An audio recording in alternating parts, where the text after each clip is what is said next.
আমি এই প্রসঙ্গে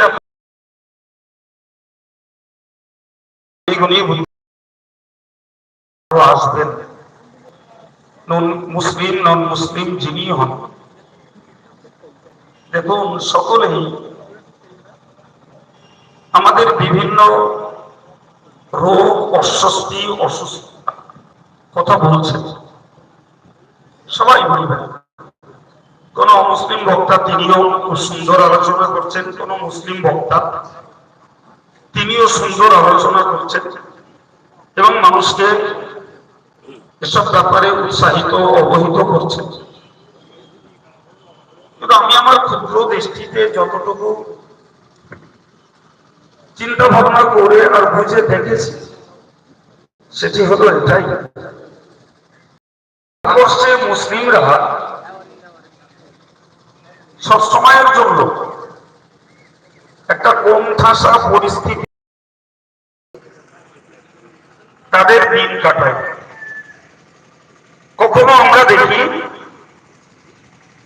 মসজিদের উপরে আক্রমণ, কখনো দেখি মাদ্রাসার বিরুদ্ধে অপপ্রচার, কখনো দাবি টুপির বিরুদ্ধে অপপ্রচার, কখনো কোরআনের বিরুদ্ধে বিশুদ্ধার,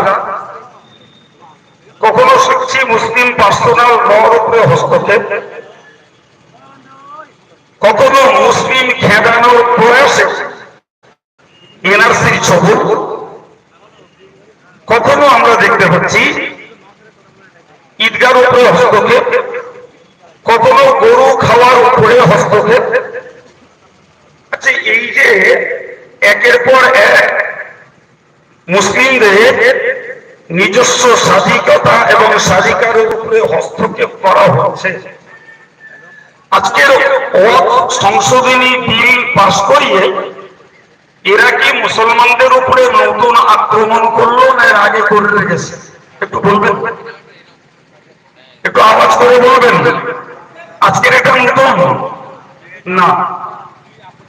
এসব দেখে শুনে যেন মনে হয় যে ভারতবর্ষের মুসলমানরা ভারতের শতাত নাগরিক, এরা ভারতের জন্য ভিটা নয়, এরা যেন অন্য দেশ থেকে এখানে শরণার্থী বললেও তাদের কাছে গ্রহণযোগ্য হয় না, বলতে হয় অনুপ্রবেশকারী।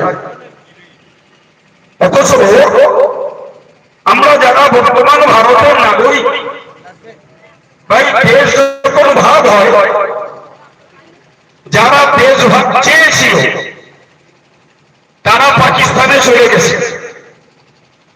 আর আমরা আমাদের পিতৃভিটায় আমাদের পূর্বপুরুষরা ছিলেন, তাদের বংশ